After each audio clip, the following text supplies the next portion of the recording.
Buenas tardes, ¿cómo les va? Buenas tardes. La cámara sí se ve un poco mejor. Buenas tardes. Ahí Hola, está. profe, buenas tardes. ¿Cómo andan? Ay, qué poquitos, 14, 15, bueno. Ya nos vamos sumando. ¿Cómo vienen? ¿Qué tal las lecturas obligatorias? ¿Qué les parecen? Bien. Ni para el chiste dan, ni para el chiste, ¿no es cierto?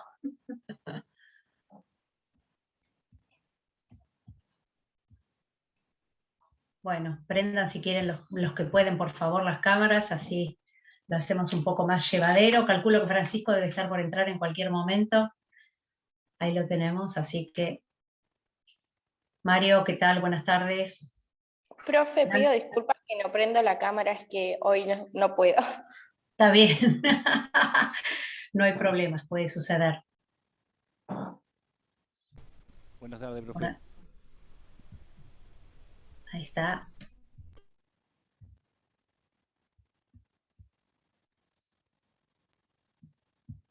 Vamos a ver si se conectan todos. Bien por Mario, que lo tenemos. A ver cuántos somos. Bueno, bastante interesante la unidad que nos toca hoy. Es toda la unidad número 12. Como pudieron ver, han podido leer la lectura obligatoria. Eran 2 lecturas obligatorias, como para poder ir entrando en tema. ¿Leyeron algo o no? O por lo menos cómo vienen. Sepan que uno, como les decíamos con Francisco, independientemente de lo que quisiéramos implementar para con ustedes, la idea es también por una cuestión organizativa, y como los temas que vienen y ustedes han visto que son todos largos y extensos, si no las empiezan a leer se les va a hacer un choclo para el parcial que no van a terminar de hilar el proceso histórico y cada una de las partes ni los puntos importantes. Pero bueno, ¿alguien leyó algo? ¿Pudieron? Más o menos. Me pueden mentir si quieren también, no hay problema. Bien por Keila. Lo importante es que intenten y que vayan avanzando, porque les vuelvo a repetir, no quedan muchos días para el parcial. Piensen que es el 25 de noviembre. Las lecturas obligatorias abarcan muchos periodos, y juntar todo eso les puede hacer que se les haga muy extenso, ¿sí? Es este proceso de la historia argentina recontra interesante y recontra actual. Ustedes vieron hasta la semana pasada todo lo que fue el periodo conservador, ¿sí? Si quieren, estamos viendo si Francisco engancha o todavía no, pero si quieren, como para ir entrando en el tema, porque lo que nos toca ahora con esta unidad 12 son las presidencias radicales, ¿sí? Es ese periodo que va desde 1916 hasta, no hay problema, Jazmín, no la pongas, no hay problema. Les decía, es ese periodo. Ahí está Francisco. Hola, Francisco.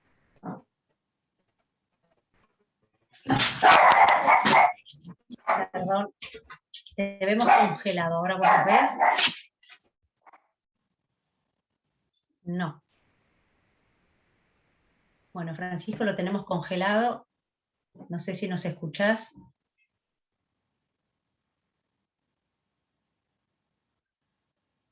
Encima yo, por alguna razón, cada tanto se me van cambiando las caras de las pantallas y se me van poniendo en grande. No sé si ustedes nos ven bien y me escuchan bien. Francisco se ve que no. Pero como les decía, hoy nos toca toda esta unidad que va desde el periodo de 1916 a 1930, que son las presidencias radicales de Hipólito Yrigoyen y de Carlos Torcuato de Alvear. Estas presidencias que, como decimos, se caracterizan por ser el acceso de las clases medias, los sectores más populares, a los cargos de gobierno, ¿no es cierto? Pero antes de entrar en detalle en estas presidencias, y hasta que logremos que Francisco a lo mejor reacomode un poco la pantalla y evidentemente el audio también, si quieren podemos arrancar viendo un poco cómo era el periodo anterior, lo vieron la clase pasada, era un periodo totalmente distinto. ¿Cuál era la característica de este periodo anterior? Si se acuerdan. A ver, ¿y por qué estaba marcado? ¿Qué tipo de políticas se aplicaban? ¿Cuál era el sistema de gobierno? Sistema de gobierno no, perdón. Bien por Candela. ¿Alguien quiere prender el audio y comentar cómo era este periodo conservador? ¿Cuáles eran las características que se dieron en el gobierno? ¿La política que aplicaron? Lo que deben haber visto la clase pasada con Alfonsina. ¿Cuál era la figura preponderante que lideraba este periodo conservador? Yo lo que puedo decir, lo que por ahí Por más me favor. acuerdo, es que bueno, Roca era la figura más importante y luego siguió Selman, medio que entre los dos hubo unos tironeos también por la adquisición del poder. Y bueno, la característica era que eran conservadores, eran liberales, y también surge en ese periodo como las primeras protestas obreras, a las cuales no escucharon, y todo eso, Bien. bueno, fue llevando a que de a poco, paulatinamente, se fuera cambiando lo que era también el sistema electoral, porque era una etapa fraudulenta, porque las élites siempre se las arreglaban como para seguir siempre ellos en el poder, y no tenían la oportunidad a los demás de participar, ¿no?, en el ámbito político. Tal cual, exactamente como dice Candela. El partido que gobernaba en ese momento era el PAN, recuerdan, como dijo Candela, liderado por Roca. Era el periodo conservador u oligárquico, que también se le decía, es porque había una élite en el gobierno, y esa élite era la que a su vez determinaba cómo iba a ser la sucesión de poder que se iba a ir dando, ¿no es cierto? Recuerden ustedes que a nivel económico, como dijo Candela, aplicaba un sistema liberal, se puso en marcha el sistema agroexportador, con las características que esto significaba, este sistema donde el fuerte estaba puesto en todo lo que era la parte de vuelvo a repetir, agroexportador, ganadería y agricultura, exportándose hacia el exterior, siendo nuestro principal referente Inglaterra, ¿sí?, con el que se comercializaba en ese punto. Ustedes recuerden que la mira estaba puesta en Europa, la mira puesta desde el punto de vista económico en Inglaterra y desde el punto de vista cultural en Francia, ¿sí? Recuerden ustedes que esta élite de la élite bonaerense enviaba a sus hijos a educarlos a Europa, ¿sí?, para que después volvieran con todas las ideas y todos los avances que habían aprendido allá para incorporarlo a nuestro país. Como dijimos, establecía un sistema de gobierno liberal, pero era el gobierno de unos pocos y se determinaba, como dijimos, cómo iba a ser la sucesión de poder a través de este sistema fraudulento, del cual empezaron a generar todos estos conflictos sociales que aclaró Candela, y cuál es la figura importante o si quieren ustedes marcar como oposición que aparece en este entonces. Recuerden que hablábamos de una inmigración que Francisco me está diciendo que se le está complicando para entrar desde el celular, va a probar, así que bueno, entre tanto, ahí está, a ver. Ahí estamos. Ahí sí se te ve. No, no se te ve, se te escucha. Bueno, pero se escucha, algo es algo. Por lo menos estás. Ahí sí, estamos. Ahí se te ve, ahí se te ve y ahí se te escucha, exacto. ¿Cómo andan? Estábamos haciendo una breve introducción de lo que había sido el periodo conservador anterior, como para hacer el entre después en estas presidencias radicales que nos tocaba tratar el día de hoy. Vienen bien, ¿no? Muy asustados. Pasa que es largo. Defina bien. también vienen, cada uno a su ritmo, evidentemente, por lo que puedo interpretar. Algunos se animan y otros siguen sin animarse, pero bueno, no importa. Ya lo vamos a ir puliendo. Francisco se nos fue de nuevo. Estoy. Ahí estás. Bueno, ahora sí. Vamos arrancando entonces. Este periodo me parece a mí que es interesante visualizarlo, primero porque termina de sustentar esto que nosotros a veces les decimos de entender el proceso, de la importancia de entender el proceso.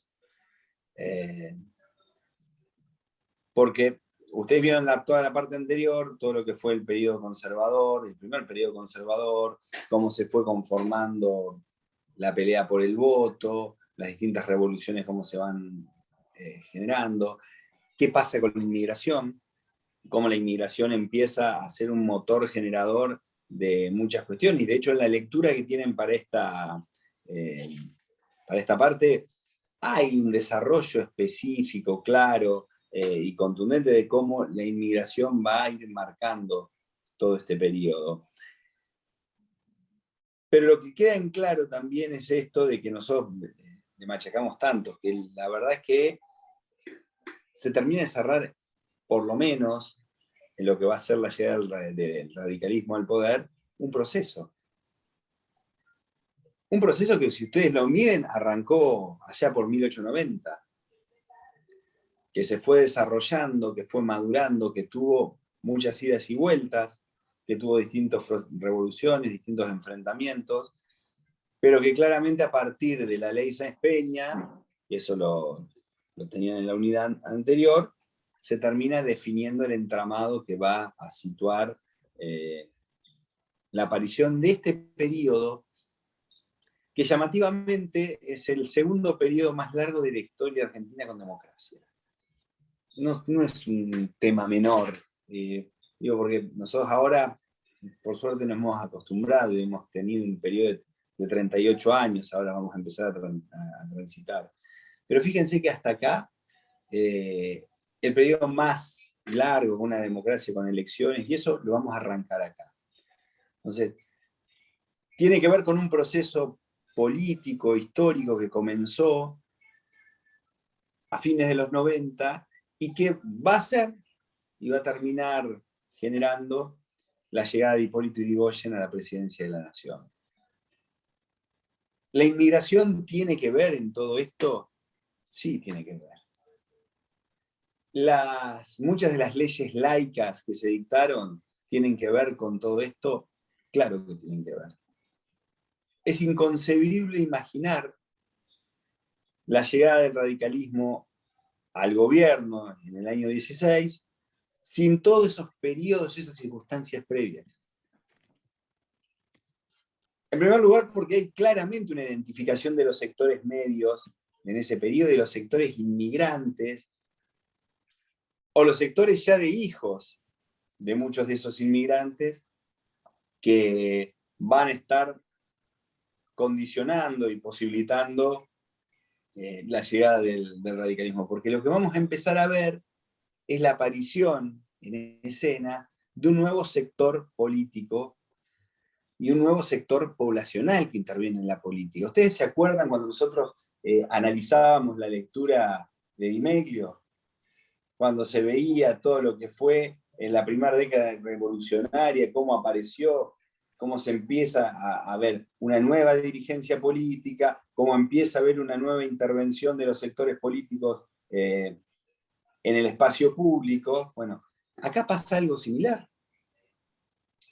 Ustedes imagínense que había un sector que había consolidado ese poder conservador, ese unicato, y que era quien dominaba los destinos del país durante mucho tiempo, que establecía quién ganaba las elecciones, quién las perdía, cómo se elegían y cómo se iban sucediendo los distintos presidentes, donde había una política inmigratoria, pero una política inmigratoria que no contemplaba todavía el hecho de que esos inmigrantes, esos hijos de inmigrantes, formaran parte de las decisiones políticas. Sí se les dio educación, se les dio registro civil, se les dio una construcción de una nacionalidad para integrarlos, para ser funcionales a eso que era la construcción del país. Pero era hasta ahí. O sea, los sectores de poder seguían conservando el manejo del mismo y el que no participaran de la vida política todos los demás. Por eso la revolución del 90, y que ustedes en los videos en Alfonsina cuando da la clase que está grabada con el tema anterior, es un quiebre en el sentido de la aparición de otro actor político. Y a partir del 90 aparece no solo el radicalismo como actor político, aparece el socialismo como actor político. Y esto hay que marcarlo porque son los dos únicos partidos, además de ser los más antiguos de nuestro país, son los dos únicos que tienen una estructura de partido político al formato que tienen los partidos políticos europeos y demás. Pero todo ese derrotero, ese devenir a partir del 90, contrastaba además con cuestiones de luchas de liderazgos dentro del radicalismo, de una situación que visualizaba que lleva adelante Irigoyen con al principio Alem, con distintas revoluciones y con una posibilidad de chocar con un régimen conservador claramente consolidado. El roquismo, si hay algo que había logrado, era consolidar fuertemente ese régimen conservador. Pero la realidad también es que el país había cambiado. Ustedes en la primera parte de la lectura van a ver cómo van cambiando el tema de la inmigración, ese crecimiento, qué influencia tienen en los grandes centros urbanos, qué pasa en el interior con la inmigración. Y eso fue condicionando y generando un nuevo escenario político que terminó arrebatándole al régimen la ley Sáenz Peña. La ley Sáenz Peña no es una casualidad. Fíjense que más allá de que Sáenz Peña tenía la visión, la idea y contemplaba la posibilidad de la apertura a través de una ley consensuada con el radicalismo que se sostenía en la abstención revolucionaria, era algo que parecía no llegar nunca. En definitiva, se acordó, se sancionó, se llevó a la práctica y a partir de ahí nosotros vamos a ver que este periodo va a estar condicionado claramente hasta 1930 por el radicalismo en el gobierno. Pero ustedes fíjense que ahora no sé si en el programa o en la unidad, el título de unidad, habla de el ascenso de los sectores medios. Y esto va relacionado con lo que les venía diciendo antes. ¿Por qué es el ascenso de los sectores medios? Porque lo que había posibilitado la construcción de la inmigración a través de las leyes laicas, de la incorporación a la vida comunitaria en muchos sentidos, era de que muchos de esos hijos de inmigrantes hubieran tenido la posibilidad de estudiar, de tener trabajo, pero seguían sin poder formar parte de lo público. Al estilo de los criollos que cuando no podían discutir previo a mayo qué pasaba con el gobierno, estaba pasando esto con muchos sectores medios. Y lo que vamos a ver decididamente es que con el radicalismo se produce la llegada de los sectores medios, de esos hijos de inmigrantes que empiezan a condicionar y a querer formar parte de la vida pública en nuestro país. Bien, Vero, hasta ahí.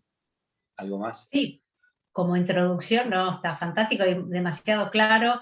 Evidentemente eso era lo que tratábamos de hacer como introducción para que vieran el contraste ahora con estas presidencias radicales que comienzan, con este partido radical que ustedes lo vieron la clase pasada, que tienen que entender que fue o es considerado el primer partido político moderno de la Argentina, el primer partido político organizado, el primer partido político que tenía una carta magna con una declaración de principios, donde establecía su organización interna, donde se le permitía a los afiliados votar, donde sentaba su plan de lucha que estaba basado en el establecimiento de los principios constitucionales, que lo manifestaban a través de su no adhesión a este fraude eleccionario que venía sentando el conservadurismo, ¿no es cierto?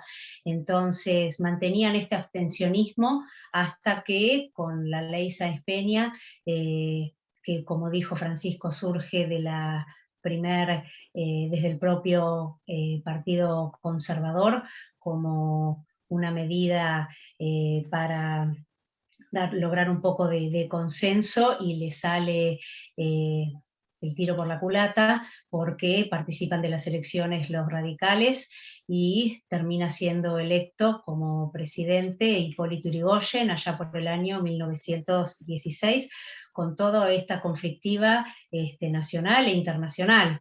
Ustedes recuerden que cuando Hipólito Yrigoyen asume su presidencia, estaba ya declarada la Primera Guerra Mundial, que comenzó para 1814, con toda la crisis económica que esto trajo en Europa, y consecuentemente con ello, con Inglaterra, que era la potencia con la que nosotros principalmente comercializábamos. Se nos limitó la entrega de nuestros productos, y este modelo agroexportador que estábamos desarrollando se vio perjudicado, con lo cual Hipólito Yrigoyen tuvo que hacer frente a esta crisis para solventar y tratar de salvar la situación en la cual nos encontrábamos. Comienza a fomentarse una economía más nacionalista. Hipólito Yrigoyen estaba totalmente en contra de la economía liberal.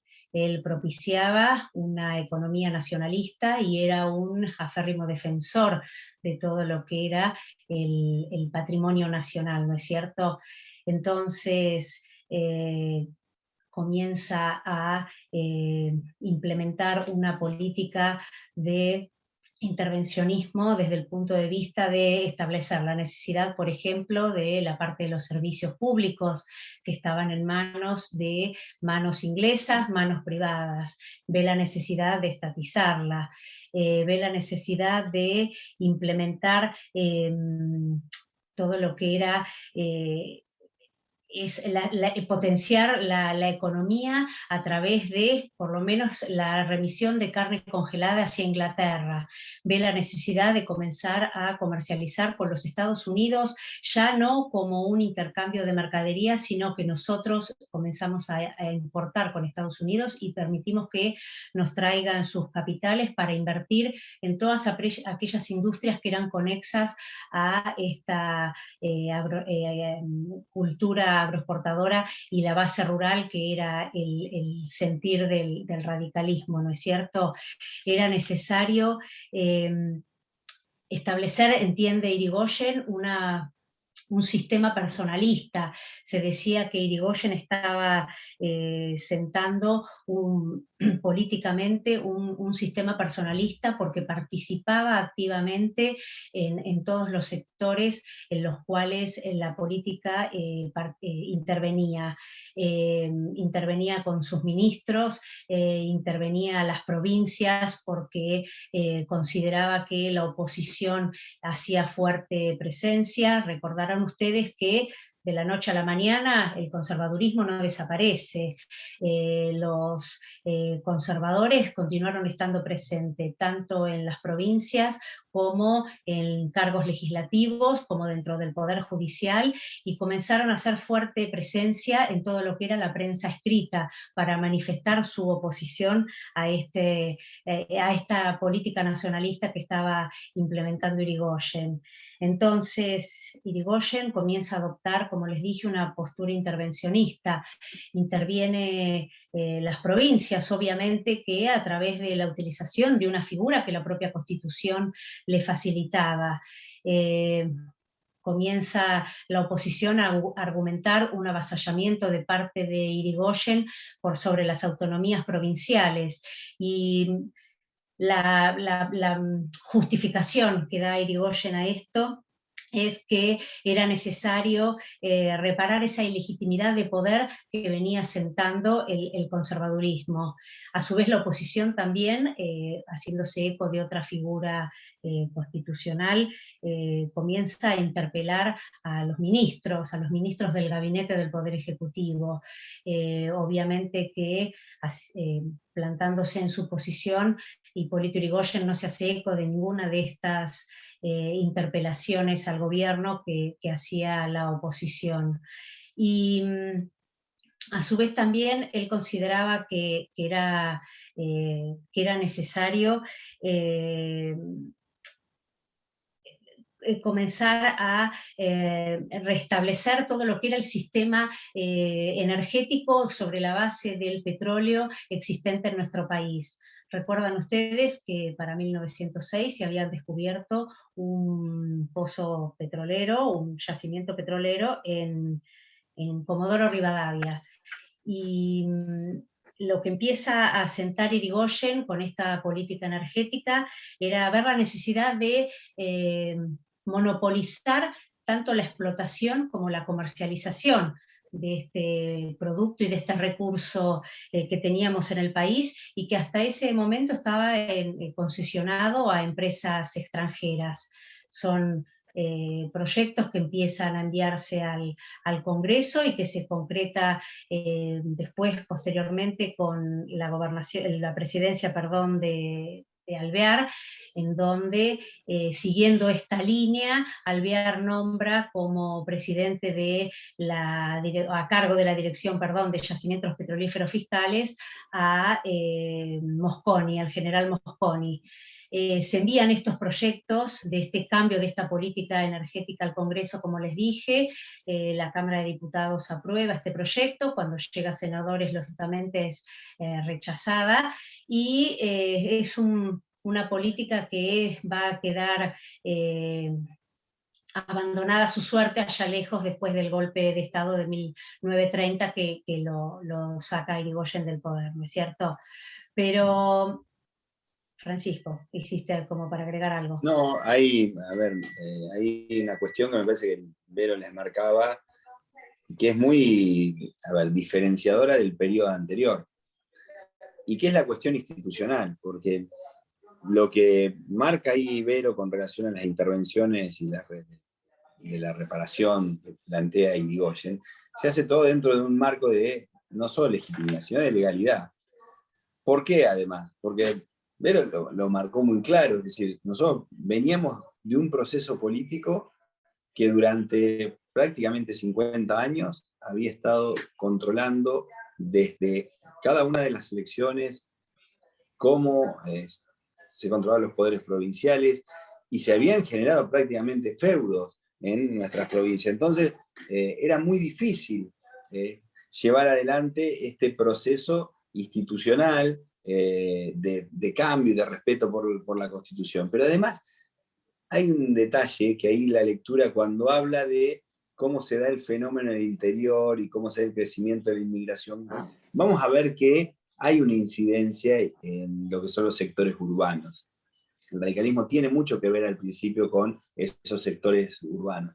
Y en ese primer periodo genera, me parece, una irrupción muy importante como marca actual de la clase media, pero con políticas muy dirigidas a modificar algo que quizás finalmente no se logra. Ahí Vero les decía a ustedes el tema del objetivo de comerciar, de la industrialización a partir de Estados Unidos, de cómo se dio toda una situación en el contexto mundial.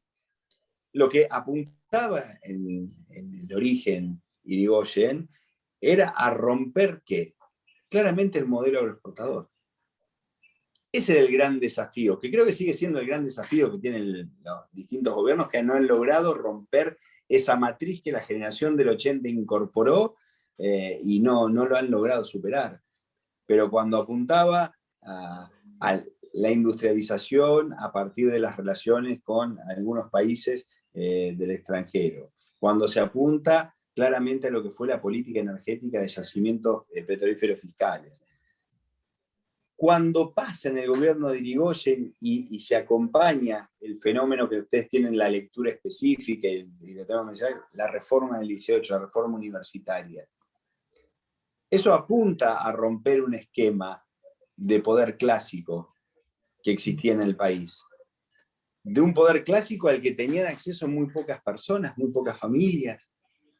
Claramente hay un esquema bien desarrollado. Y lo de yacimientos petrolíferos fiscales, yo coincido con lo que dice Vero y creo que es una de las políticas de Estado a más largo plazo que había planificado el irigoyenismo en su momento y que lamentablemente se vio frustrada en el golpe de 30. Tuvo posibilidades de volverse a desarrollar, pero siempre quedó trunca. Me parece que la política energética en ese sentido, y además tuvo una característica, que era tocar, cuestionar y generar incomodidad en sectores muy poderosos. Eso vamos a ver que en el segundo gobierno de Irigoyen el tema petrolero también está presente.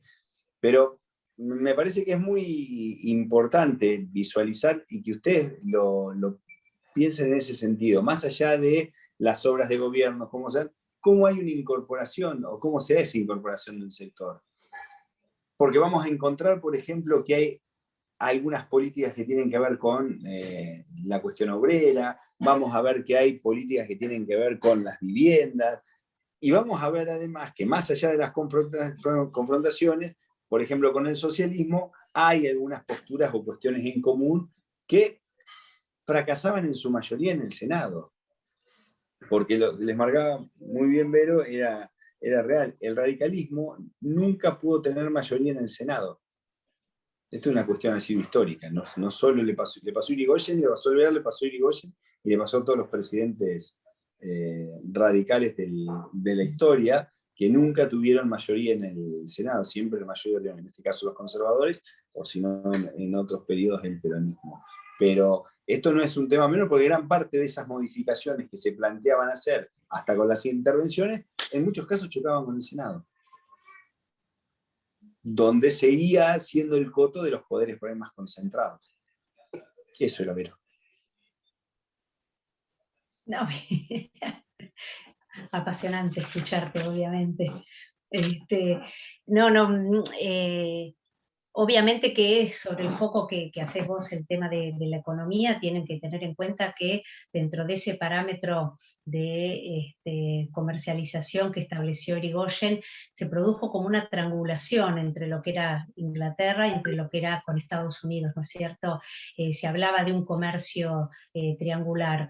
Un comercio que, como les dijimos al principio, era la parte de la colocación de carne congelada en Inglaterra y la disminución de lo que eran las importaciones, y con Estados Unidos sí, la importación de todas aquellas materias primas que necesitábamos para desarrollar nuestra industria nacional, y obviamente la colocación de los capitales que necesitábamos para hacer reactivar toda la economía. Ustedes recuerden, como les dijimos, que cuando estábamos en el periodo conservador, estaba el foco de la inmigración, con todo lo que eso significó y todos los problemas sociales que trajeron, porque la inmigración venía con sus ideas, venía con sus conocimientos y sus, si quieren decirle también, pretensiones desde el punto de vista del reconocimiento de sus derechos, ¿no es cierto? Son generaciones que se fueron asentando en nuestro país, que se fueron estableciendo, que fueron teniendo sus propias generaciones también acá en la Argentina, que se cruzaron con todo lo que sería la masa criolla, llamémosle si quieren decirlo, y generaron toda una revolución social.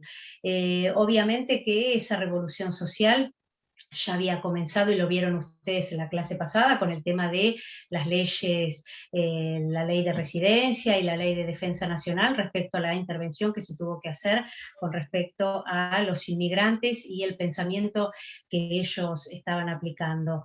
Pero también, por otro lado, sabemos que durante la época que estuvo Irigoyen en el gobierno, se suscitaron una serie de conflictos sociales, producto de los reclamos que venía haciendo también el sector obrero.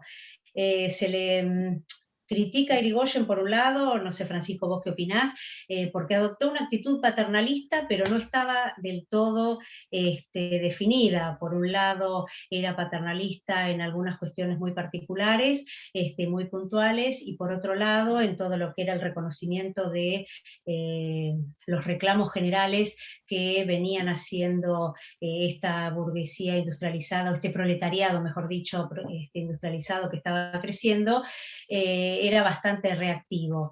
Se dieron dos hechos bastante trascendentes e importantes en cuanto a estos conflictos obreros. Uno fue el que se dio en 1919 en el sector metalúrgico, donde los obreros de este sector comienzan a reclamar por sus derechos ante las medidas extremas de reducciones salariales e inclusive de despidos que estaban aplicando los empleadores. Van a una huelga, se produce un enfrentamiento con la policía que sale a reprimirlos y termina dándose lugar a lo que se conoce como Semana Trágica, ¿no es cierto?, donde se produce varias muertes e inclusive también muchos heridos como consecuencia de esta brutal represión. Y otro de los puntos que se da es el que se conoce dentro de estos conflictos sociales, ¿no es cierto?, como la Patagonia Rebelde, que lo tienen que haber escuchado.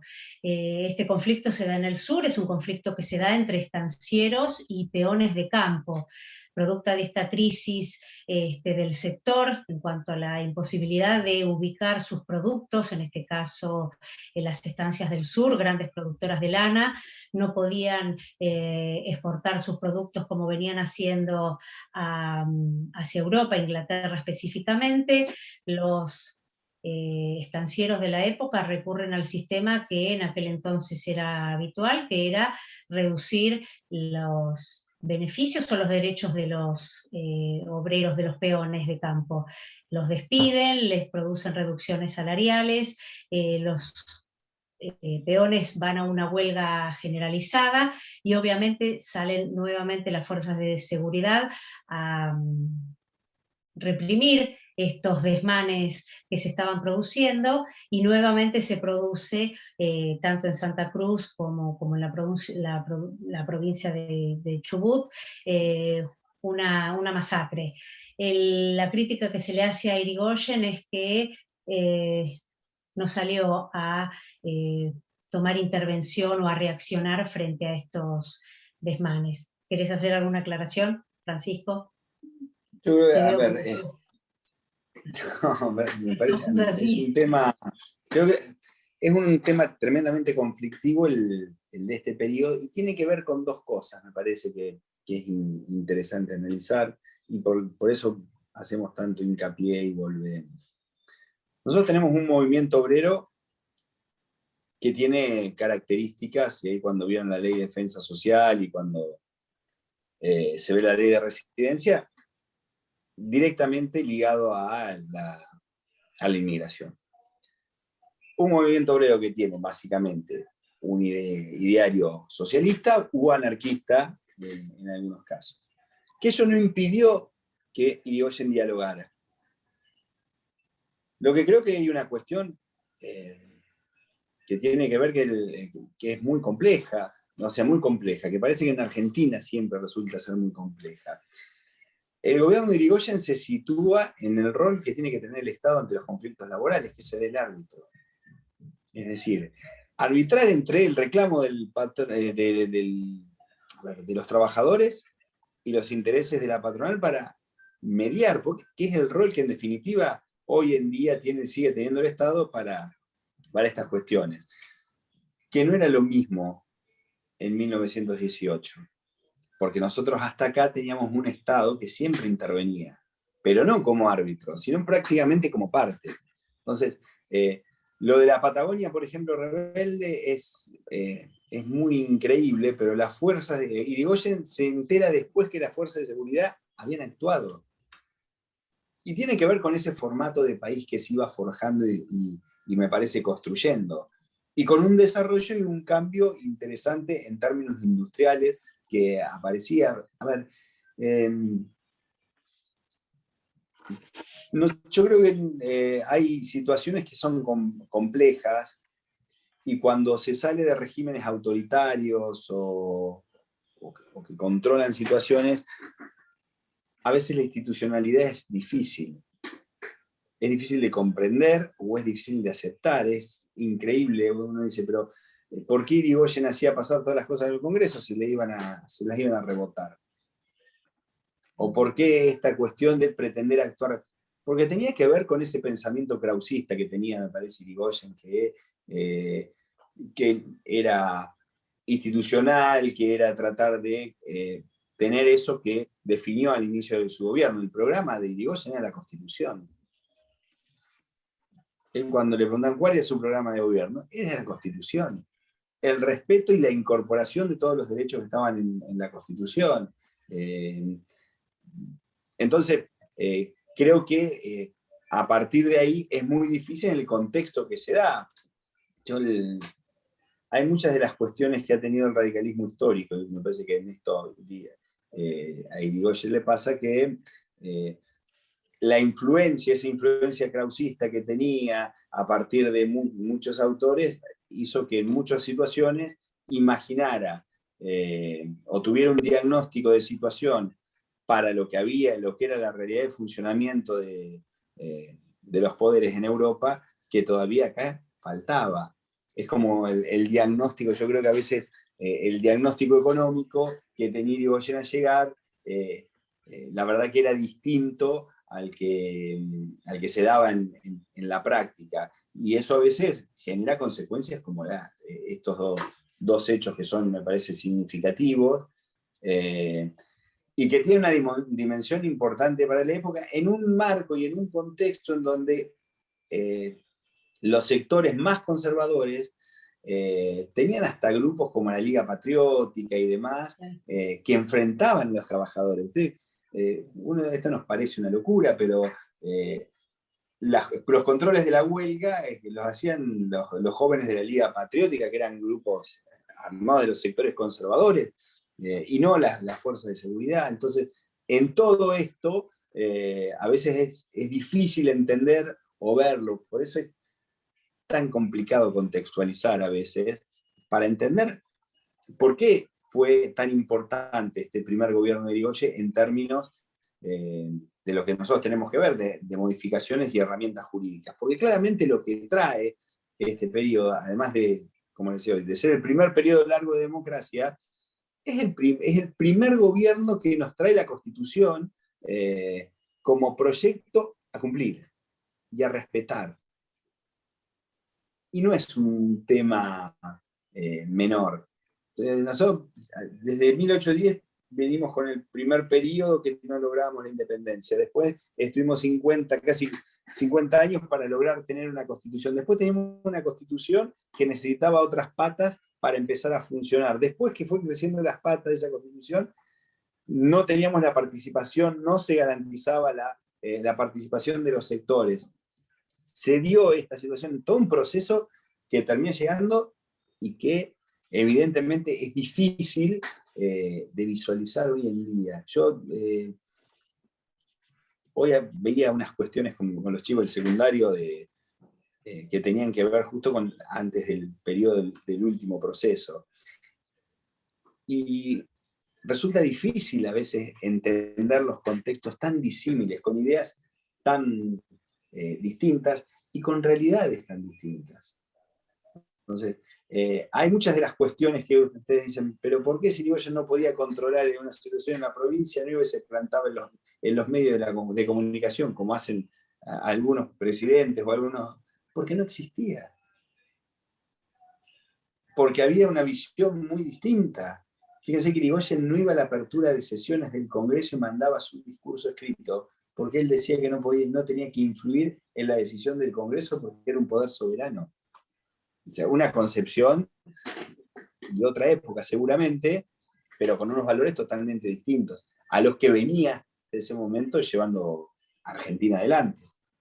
Me voy. Frename, Vero, porque me voy yo enseguida. No, está bueno, sí. A ver si les contagias el apasionamiento a los chicos cuando están estudiando estos periodos, ¿no es cierto?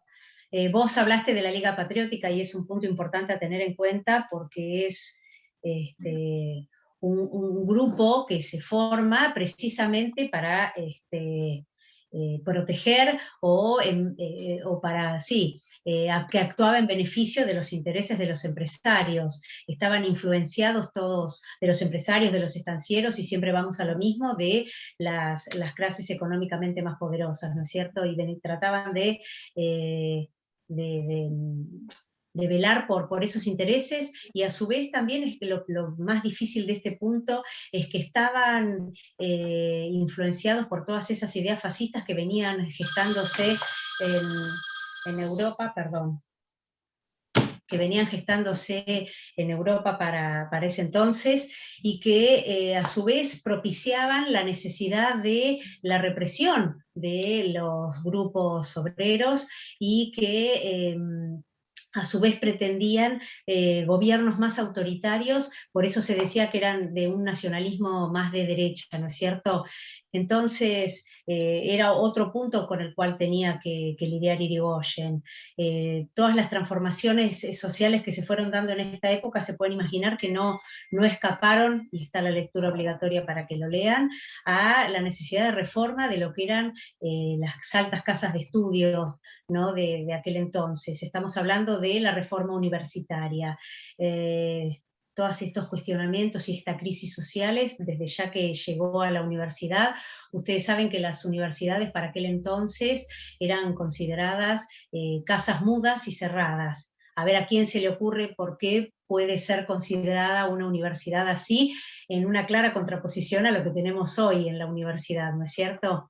Como para que alguno participe y a ver si nos puede decir qué se le ocurre, qué significa esa definición. Creo que Tal vez bastante porque no tenían gráfica. Tal vez porque no tenían participación. ¿Quiénes? No podían, o sea, los universitarios. Esto de universitarios se refiere a los que estaban estudiando. La reforma universitaria es amplia, no se refiere bien. No, está bien, obviamente que se refiere a los que estaban estudiando, pero se podrán imaginar que la reforma universitaria es amplia, no abarca solamente desde una modificación de plan de estudios, ¿no? Sino que se refiere a todo, inclusive la diagramación interna de la misma universidad. Se refiere a la participación que tenían los estudiantes, a la participación de los docentes. Bien, como dice Macarena. A ver, amplíalo, Macarena, es tal cual. No existía el gobierno tripartito en la universidad. ¿Qué significaba eso? Macarena, contanos. Está bueno, porque es así. A ver si quiere, no. O a alguien que se le ocurra qué es eso del sistema tripartito en la universidad, para no hacer un monólogo de esto.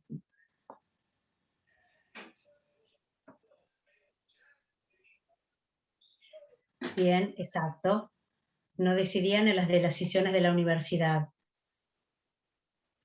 Cuando estábamos hablando que era una casa muda y cerrada, nos referíamos a que ustedes recuerden todo el aspecto social que teníamos antes. Las universidades eran prácticamente de élite, accedían determinados estudiantes y bajo condiciones muy específicas, e inclusive también estaban siendo gobernados, entre comillas, o las autoridades también eran de élite. Calculen ustedes que los docentes, por ejemplo, eran vitalicios.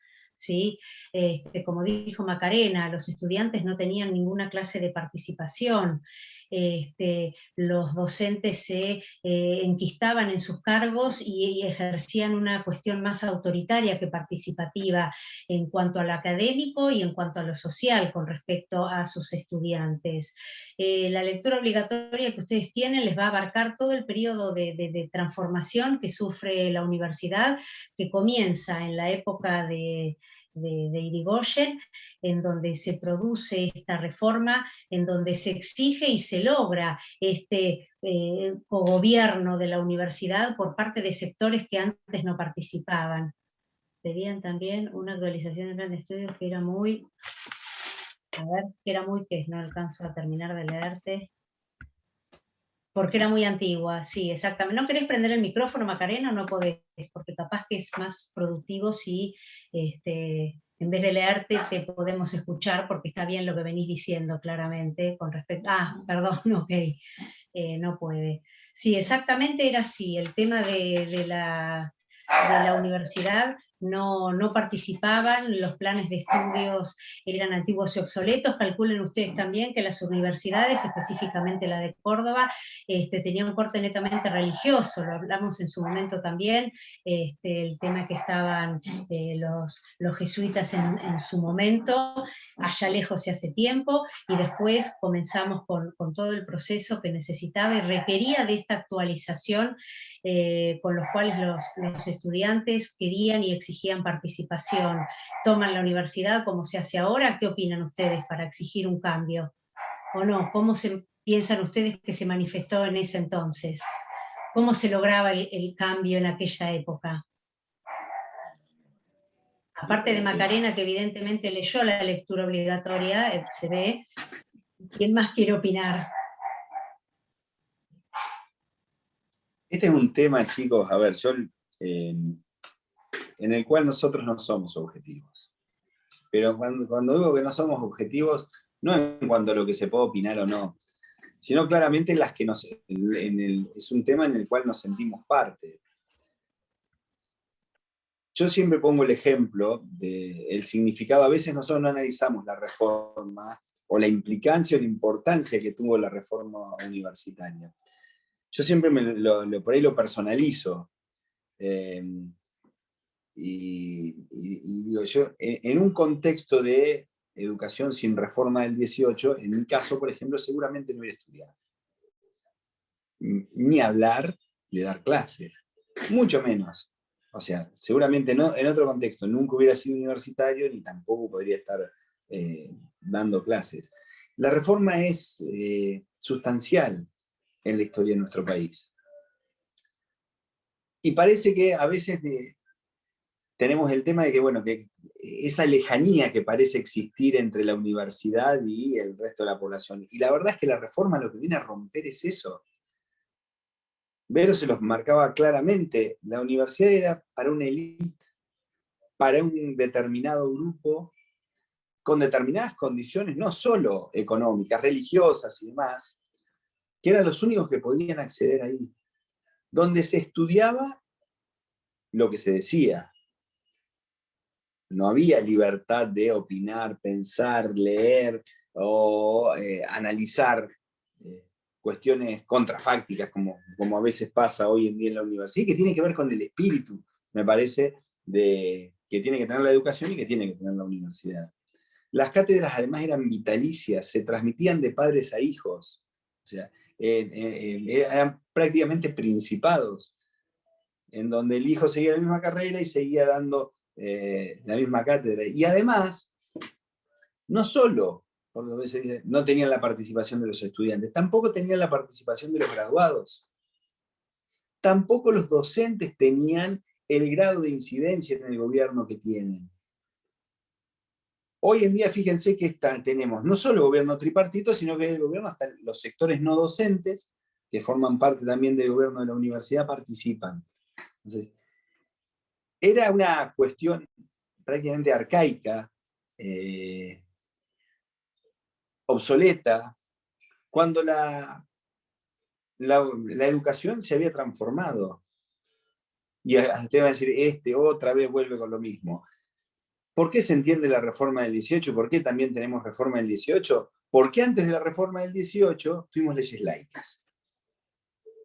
Y tuvimos la incorporación de muchos sectores a la vida educativa, muchos sectores a la vida social, que son los que después piden impulsar y llevar adelante esa reforma del 18 y la llevan y posibilitan que muchos de los que hoy estamos acá hablando, participando de esta clase, podamos haber estudiado, o puedan estudiar, o puedan pensar y decir lo que quieran, o quedarse callados cuando nosotros les preguntamos por el tema y no quieren decir algo.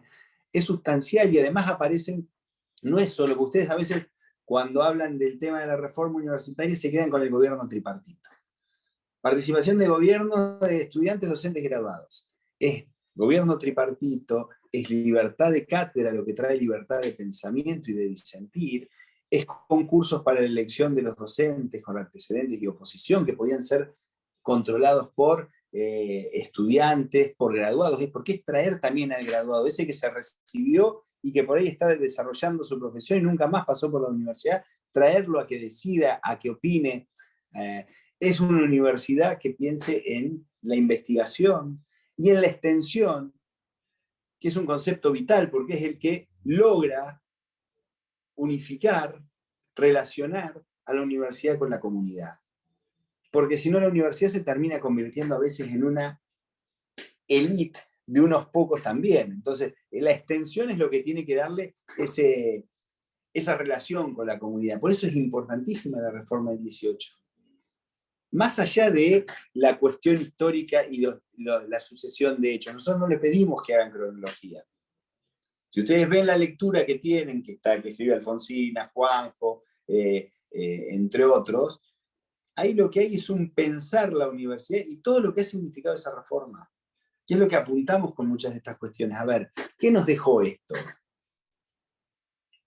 Y eso es algo que ustedes me dirán, es algo histórico, claramente histórico. Fue una modificación institucional que los afecta, que los interpela diariamente. Ustedes van todos los días, por Zoom o presencial, a la facultad.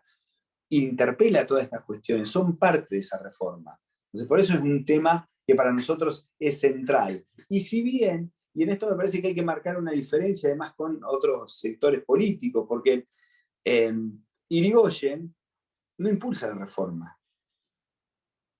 Si bien los sectores que impulsan la reforma, algunos hay vinculados al radicalismo, pero hay muchos más vinculados al socialismo en ese momento. Y sin embargo el gobierno, de otro signo político, partidario, recibe a los jóvenes reformistas, se reúne con los jóvenes reformistas y los acompaña en la reforma. Esto también habla de una cuestión central en el respeto de la democracia, en lo que era esa visión que tenía Irigoyen por la Constitución, que es el diálogo político. Que algo que parece terriblemente lejano en los tiempos que corren. Que personas de distintos sectores dialoguen, lleguen a acuerdos. La reforma es eso. Por eso es tan importante y por eso nos parece un punto central que se lleva adelante el gobierno de Irigoyen. Y además tiene una pieza que léanla, seguramente no se la vamos a tomar, pero léanla porque tiene el manifiesto liminar, que lo escribe Deodoro Roca, que es uno de los impulsores de la reforma, tiene frases y tiene reflexiones acerca de lo que debe ser la república, de lo que debe ser la educación, de su rol como estudiantes, de nuestro rol como docentes, que realmente son imperecederas porque han pasado más de 100 años y hay muchas de estas cuestiones que evidentemente deberían aplicarse todos los días. Es un temón el de la reforma y en el contexto en el que se da. Lo importante de la reforma que vos remarcaste también, que tengan en cuenta que no fue solamente una reforma académica o estructural, ¿no es cierto? Sí se exigía esa, si quieren decirlo, reforma social del parte del lado de la extensión, que es lo que dijo Francisco, la necesidad de acercamiento de la universidad a la sociedad, que no estuviera alejada de los problemas, los conflictos sociales, y que su misión fuera tener un papel más activo en la vida social del país, ¿no es cierto? Por eso el punto de la extensión en la universidad, que no sé si ustedes alcanzan a darse cuenta qué significa la extensión. Lo graficamos siempre desde el punto de vista de las actividades que la universidad realiza interactuando dentro de la problemática que tiene la sociedad. Al día de hoy, si quieren, la parte de extensión puede significar, por ejemplo, un acercamiento de la universidad a algún no sé, algún conflicto o alguna necesidad social en particular que se ve desde el punto de vista de nuestra universidad, puede ser de derecho, me refiero, a una consultoría gratuita en determinados sectores, por ejemplo, o ante determinadas circunstancias. O si fuera una cuestión de salud, la realización de algunas cuestiones o participación más activa en algunos barrios, o abriendo la facultad para que algunos sectores puedan acercarse. No se queden solamente con esto de el cambio académico que se dio y la participación que se logró de estos sectores de docentes, estudiantes y graduados que antes no había, ¿no es cierto? Porque la reforma fue un poco más amplia y, como dice Francisco, la parte del estatuto, el manifiesto en realidad, está clarísimo el espíritu de la reforma. Creo que entre las lecturas obligatorias no estaba, pero sí sé que en algún punto en los libros anteriores, o si lo buscan, está el manifiesto liminar, si no se lo podemos facilitar para que vean ustedes lo que era el espíritu de la reforma que se realizó durante esta presidencia de Irigoyen. Como vieron, con lo que se marcó en todos estos aspectos, la presidencia de Irigoyen fue bastante movidita en todas las cuestiones que tuvo que hacer frente, ya sea desde la crisis económica, la guerra mundial, que también a Irigoyen le significó mantener una postura o asumir una postura frente a este conflicto armado que se estaba haciendo en otro continente, pero que las potencias con las cuales nosotros comercializábamos también le apremiaban la actitud de una postura para un lado o para el otro, en beneficio de este comercio que se venía realizando. Obviamente que Irigoyen adoptó una actitud más moderada, en el sentido siguiendo sus convicciones al respecto, y no asumió ningún apoyo por ninguno de los dos bandos, al punto tal que, aún comercializando con Inglaterra, mantuvo su postura de no cortar lazos con Alemania, ¿no es cierto?, por ejemplo. Pero independientemente de esa crisis mundial, la crisis económica, la crisis social, con estos conflictos obreros que vimos, Irigoyen terminó su primera presidencia con un gran apoyo de todos los sectores populares, y concluyó su mandato en tiempo y forma. Se convocaron las nuevas elecciones y nuevamente volvió a obtener el triunfo el radicalismo. Recuerden ustedes también que comienza a suscitarse este conflicto también interno entre los radicales, entre lo que serían los personalistas, que eran los que seguían a Irigoyen, con los antipersonalistas, que eran los que seguían la línea de Alvear, que fue en definitiva el sucesor constitucionalmente elegido, ¿no es cierto?, para no caer en el equívoco que se produjo en el periodo anterior, ¿no es cierto?, porque se llamaron nuevas elecciones siguiendo el mandato constitucional, y fue un nuevo presidente constitucional electo, donde volvió a triunfar el radicalismo en este punto. La diferencia que tiene, si quieren, Alvear con Irigoyen es que se dice que asumió una postura un poco más de derecha, se fue volcando a sectores más tradicionales, en contraposición de Irigoyen, que se estaba volcando y era apoyado por los sectores más de la clase media, que estaba surgiendo, ¿no es cierto? Y al punto tal que su gabinete ¿te reís? ¿Por qué te reís? No, ¿Qué fue lo que te... yo durante muchos años era de los que decía, bueno, el día que se hizo la revolución del parque, Alvear iba caminando por ahí, se confundió y entró. Y cuando uno pasa y empieza a revisar algunas cuestiones y a ver, uno termina entendiendo por qué el candidato uno dice, Alvear representaba algo muy distinto a lo que venía representando Irigoyen. Irigoyen era prácticamente, venía de una familia descastada, que se tuvieron que cambiar el apellido para que no los persiguieran, solteros, sin hijos no reconocidos. Y Alvear era el típico representante de la familia patriótica argentina, culto, fino, delicado, etcétera, etcétera. Ahora, lo increíble es que Irigoyen elige, en cierta manera, a Alvear como su sucesor. Es decir, más allá de las discusiones que le cuesta al propio Irigoyen y al propio Alvear, es decir, el conflicto entre personalistas y antipersonalistas ya estaba dado, Irigoyen no movió un dedo para que Alvear no fuera. Y de hecho, esto después, a la vuelta de Irigoyen, hubo una reconciliación y diálogo permanente. Pero cuando uno además mira la gestión de gobierno de Alvear, yo creo que es de los presidentes a veces injustamente criticado en esa posición ideológica.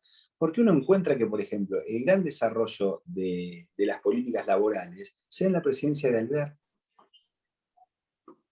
Esto es algo que en la presidencia de Alvear se reglamenta el trabajo de mujeres y menores. En la presidencia de Alvear se reglamenta el pago de los salarios. Se produce el control de los trusts de carnes con relación a la importación. Es decir, no fue Alvear justamente quien benefició a los sectores más conservadores. Sí había una relación, porque además era una relación hasta personal y familiar, formaban parte de los mismos sectores y núcleos de vida. Pero la verdad es que la presidencia de Alvear se caracteriza por muchas de las medidas que parecían representar no justamente lo que representaba Alvear o los intereses que representaba. Además de, bueno, eran cosas hoy inimaginables. Alvear gobernaba 6 meses en Capital y prácticamente 6 meses desde Mar del Plata, porque estaba instalado ahí, pero uno ve el desarrollo de ese periodo, a veces que injustamente, uno cuando es joven hace muchas cosas mal, y cuando es grande también, pero en general ha sido juzgado ideológicamente como un presidente más cercano, sí, a la derecha, pero más me parece por su posición social y su trayectoria, su historia personal, que por lo que fue su gobierno. Por eso me reía, porque yo de los que decía además decididamente eso. Obvio. Lo que pasa es que también fue, sus raíces fueron las que, como vos decías, capaz que lo que hicieron el motivo de su cuestionamiento, pero no olvidemos que tenía un vice que era de un sector proveniente de un sector más popular, ¿no es cierto? Con lo cual también nivelaba un poco más la balanza en ese punto. No obstante esto, lo importante de la presidencia de Alvear es saber que fue un periodo de estabilidad económica, ¿no es cierto? Y también donde hubo una escasa conflictividad social, si quieren así decirlo. La estabilidad económica estuvo dado por esas medidas que comentaba Francisco recién, que se habían dado con respecto al tema de la reducción de los trastes de carne que se realizaban hacia el exterior. Sin perjuicio de ello, también seguíamos muy atados y muy vinculados a lo que era Inglaterra, al punto tal que se vuelve a establecer este sistema de control o de estabilidad monetaria, que era el tema del patrón oro, ¿no es cierto? Ustedes no sé si tienen idea o se imaginan por lo pronto qué significa esto. A ver, ¿a alguien se le ocurre qué es esto del patrón oro? ¿Tienen una idea de qué significa? ¿En qué marco juega desde el punto de vista de la estabilidad monetaria este patrón? A grandes rasgos, estamos hablando que el valor del peso va a estar determinado según el caudal, a grandes rasgos vuelvo a repetir, es el caudal de oro que se contaba en las arcas nacionales, ¿no es cierto? Para que tengan una idea, porque si no después no soy ni financista ni economista como para... Los de economía nos van a matar, si no además. Claro, por eso mismo dije a grandes rasgos. No, a ver, chicos, ustedes que todos los días deben escuchar esto por tele, el tema de las reservas y la necesidad de que el circulante esté respaldado por las reservas que hay en el Banco Central. Bueno, hoy las reservas están marcadas en dólares. Lo que le está marcando es el tema de que en esos momentos las reservas tenían como moneda o como intercambio. Piensen que Estados Unidos en esa época no era el Estados Unidos que fue después ni nada, sino que el patrón oro era el común denominador de los distintos países para el intercambio monetario, con lo cual la forma de poder sostener o de respaldar ese circulante, esas reservas, tenía que estar dada por el patrón oro. Por eso es importante marcar esa cuestión. Y hay una decisión de Wolverine que tenía que ver con la relación que había con Inglaterra, con el mismo Estados Unidos, en una economía muy signada y marcada por la realidad de estos países. Tal cual. Pero como les decíamos, recuerden que esto marcó un periodo de estabilidad económica, ¿no es cierto?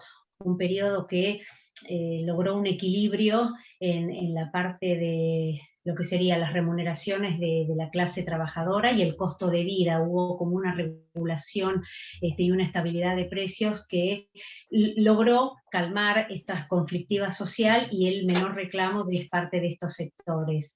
Recuerden ustedes también que veníamos hablando de la política energética o de la política con respecto a el sector o al tema del petróleo que se había sentado ya con Irigoyen, y que ya para fines de la presidencia de Irigoyen se habría creado esta Dirección Nacional de Yacimientos Petrolíferos Fiscales, ¿no es cierto? Y que, como dijimos al principio, fue Alvear el que puso a Mosconi a cargo de esta de yacimientos petrolíferos fiscales para que encarara una política, como dijimos, de necesidad de explotación por parte del gobierno nacional, que fuera un sector nacionalizado, y no solo la explotación, sino también la comercialización, ¿no es cierto? Para esto había que hacer frente a grandes potencias y a grandes intereses que, como también les aclaramos, le significó después un conflicto y se le volvió en contra a Irigoyen en su segundo gobierno. ¿Por qué? Porque había que cuestionar e inclusive esta nacionalización y esta monopolización que se pretendía significaba el retiro de las concesiones que tenían las empresas extranjeras. Estamos hablando de la famosa Standard Oil, recordarán ustedes, mencionada. Hola. No, es Salvador, Salvador, seguí, tranquila. Yo dije, ¿qué pasó? No es ni un perro ni un gato. Yo dije, ¿quién gritó? Lo asusté con lo que estoy diciendo, pobre gente.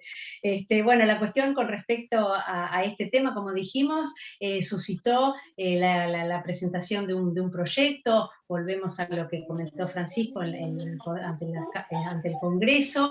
La Cámara de Diputados aprueba, senadores rechaza este proyecto de expropiación, con lo cual se hace presente este conflicto de falta de quórum o de adecuación de las cámaras en favor del radicalismo, que lo llevó a que esta política, como les dije, no fuera aprobada y que después quedara si quiere decir, postergada indefinidamente producto del golpe de Estado que ya en su momento lo derroca Irigoyen, ¿no es cierto? Pero con todas estas, si quieren, implicancias que tuvo la gobernación de Alvear, también fue un segundo mandato constitucional que llegó finalmente a su conclusión en tiempo y forma, ¿no es cierto? Se cumplió el periodo de 6 años, nuevamente y a pesar de estas internas que mencionábamos en la división del radicalismo entre personalistas y no personalistas, se logra el triunfo de Irigoyen a través de su postura personalista, el apoyo mayoritario, a pesar de ser un Hipólito Yrigoyen que ya tenía, pues con la gestión comience la politización de las Fuerzas Armadas, dice, no alcanzo a leer bien, se me borró. Esa era la pregunta, perdón, no alcancé a leerla del todo. A ver, espérate. En realidad la politización de las Fuerzas Armadas ya venía. Este es un ejército politizado que viene desde la primera presidencia de Hipólito Yrigoyen, como les dije en su momento, que venían con estas ideas fascistas que veníamos exportando desde Europa, y la necesidad de dar soluciones a través del uso de la fuerza, ¿no es cierto?, para combatir todos estos problemas en el orden social que se venían estableciendo. esto es lo que se agrava y es lo que genera, si quieren, en definitiva, la crisis en este segundo gobierno de Hipólito Yrigoyen que comienza en el 28 y que hace que por el uso de la fuerza se llegue al golpe de 1930, que es cuando lo sacan a Irigoyen. Uno de los puntos de crisis puede llegar a ser esta politización del ejército en cierta medida. Pero otro de los puntos también es porque, por ejemplo, hablando nuevamente del tema de las grandes empresas petroleras, empiezan a hacerle frente a esta política de Estado que estaban aplicando estos gobiernos radicales, y comienzan precisamente estas empresas petroleras internacionales a aliarse con lo que era la oposición del radicalismo para hacer frente a esta postura que había asumido Irigoyen y que se venía manteniendo, ¿no es cierto? Otro de los puntos también claves es obviamente que continuamos con el tema de los conservadores influenciados nuevamente por estos pensamientos del fascismo italiano que llegan a nuestro país y que en definitiva no hacen más que influenciar y propiciar esta defensa armada y esta necesidad de apaciguar estos conflictos a través del uso de las armas. Y eso fue lo que se creyeron y que se sustentó a través del pensamiento y el accionar que hizo Uriburu en 1930, ¿no es cierto? Este segundo mandato de Irigoyen obviamente no lo pudo concluir. No sé si nosotros entramos en el golpe del 30 o es materia del tema que... No, ya en la plenaria se entra con el golpe. Lo que por ahí es... Hay alguna cuestión que me parece que Irigoyen no era el mismo Irigoyen ya del primer mandato. Yo creo que pasa algo de que era más el mito de Irigoyen que Irigoyen, y evidentemente hay un gobierno o un diagnóstico ya de situación difícil, y además, Vero me parece marcaba algo que venimos de un periodo en donde muchos intereses han sido puestos en jaque. Hay un avance, termina de darse un avance de toda la cuestión de la legislación laboral. Ustedes fíjense que habíamos arrancado con muchas cuestiones en la época de Alvear, y acá, por ejemplo, se implanta la jornada laboral. Ustedes dicen, ¿la jornada laboral? Sí, la jornada laboral es de aquí.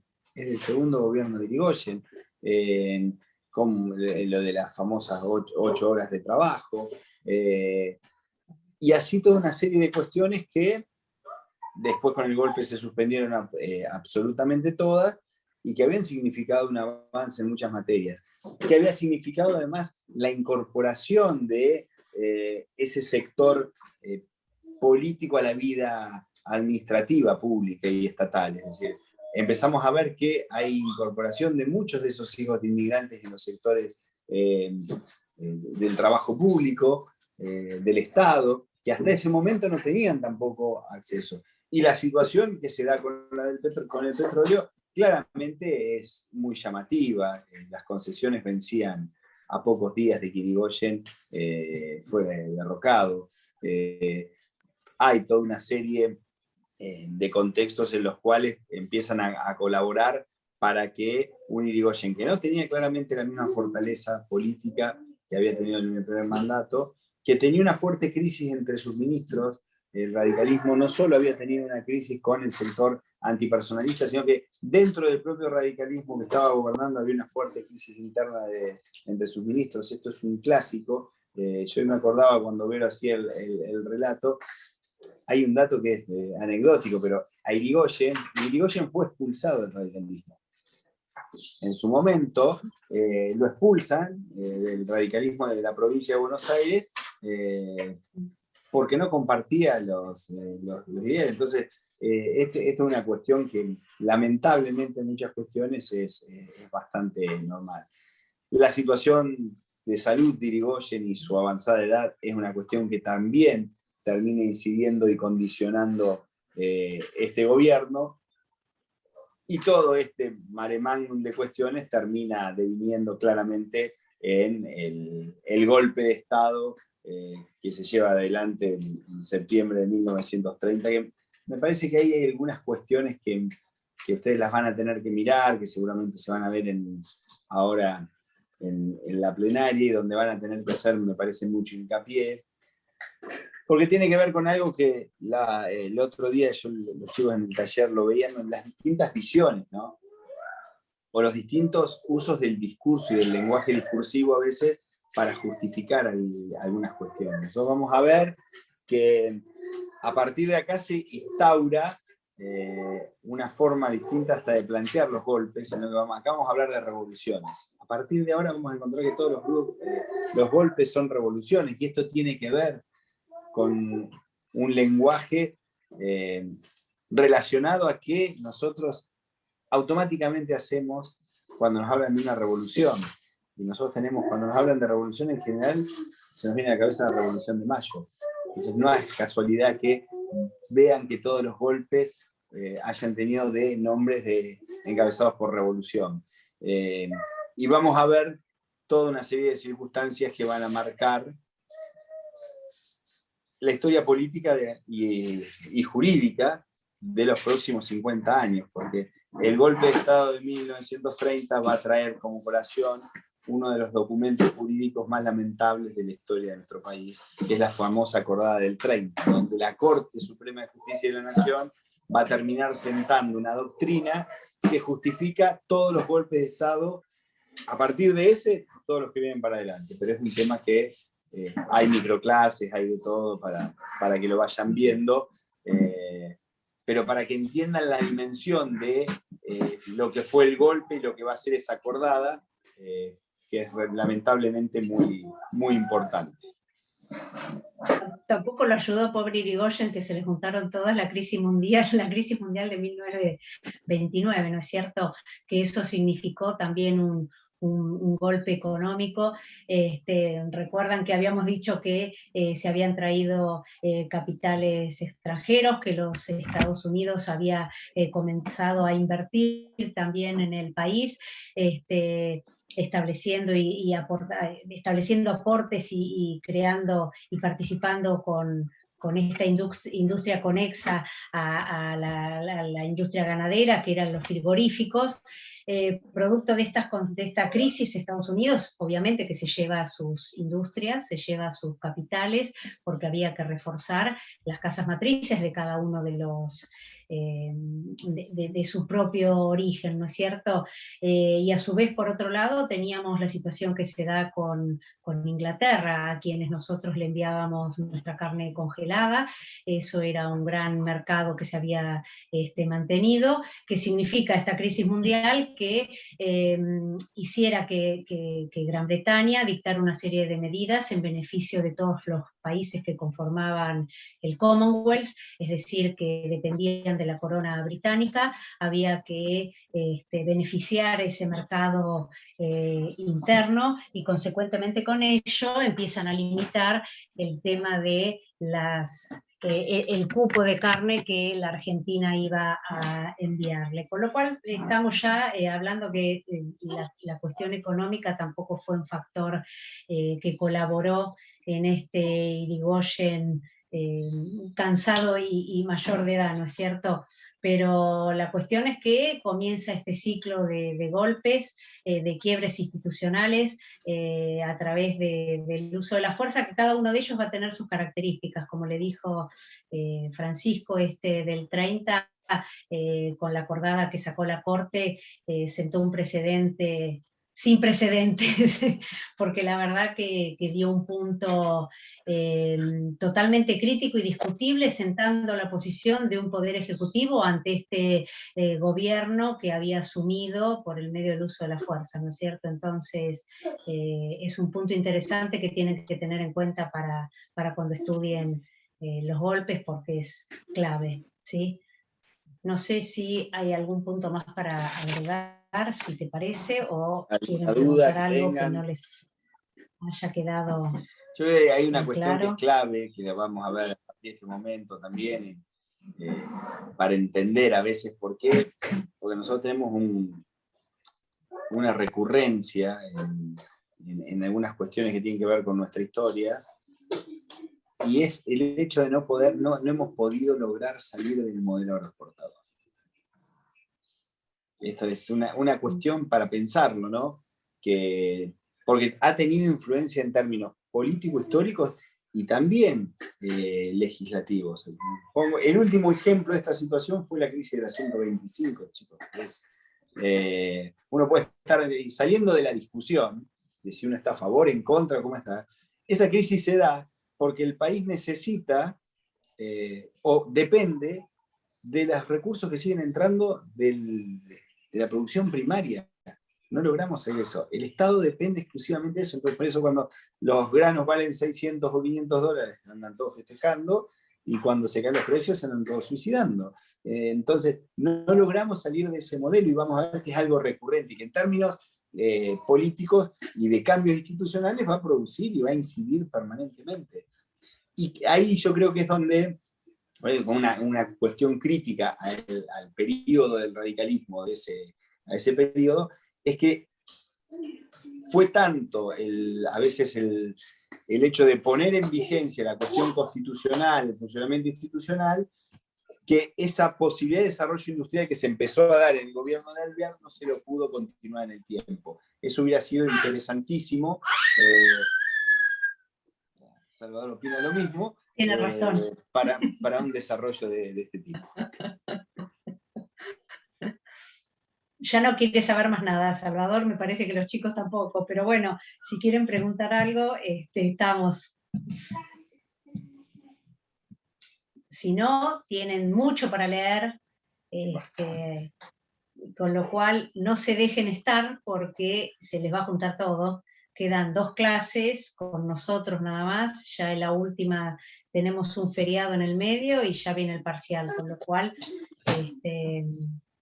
no se dejen estar porque se les van a mezclar. Empieza el periodo de los golpes, cada golpe con su particularidad. Ya les tiramos letra con este primero que se inicia, que es fundamental lo de la postura que asume el Poder Judicial, para que ustedes tengan en cuenta cómo van a ser los sucesivos y la diferencia que va a haber entre cada uno de ellos. Pero bueno, lean, no les queda más que leer. Estudiar. Nada más. Exacto. ¿Listo? Entonces Bueno, se ve nos estamos que viendo, chicos. no da para más. Nos vemos. Adiós. Adiós. Chao, hasta luego. Adiós, adiós.